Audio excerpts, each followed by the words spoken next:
and gentlemen, but apart from touching on bilateral relations, we also spoke about international challenges. India and Germany are united by the objective to preserve the rules-based international order. And of course that includes the freedom of maritime trade routes in the Indo-Pacific.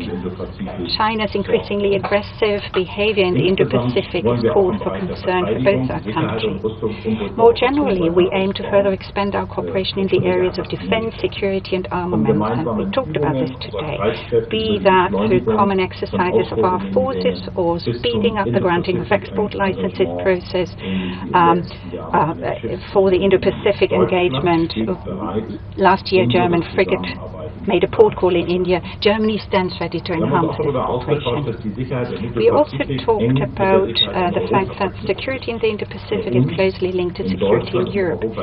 For us, Russia's war of aggression, for us in Germany and Europe, Russia's war of aggression is right now and remains right now the biggest challenge to our security policy. The fact that Prime Minister Modi, when he met with President Putin a couple of days ago, also pointed to the need of a speedy peace agreement in Ukraine has been important to us. We Europeans are doing our best, working with our American and Ukrainian friends to ensure that this war ends soon and that Ukraine finds peace as a sovereign state.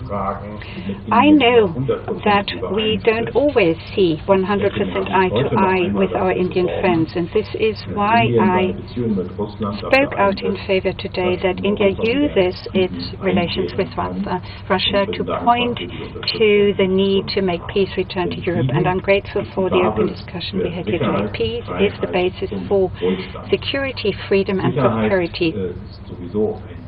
Security, anyway, or generally speaking, is and will remain a challenge for the future. And we are pleased that in the vicinity of India too, a ceasefire has come to apply. I assured you, dear colleagues, that when it comes to India defending itself against terrorism, Germany continues to be firmly at your side. I look forward to our next exchange of views, probably on the fringes of the General Assembly of the United Nations, as early as in 3 weeks in New York. So, see you again soon. Thank you. Your window to India and the world.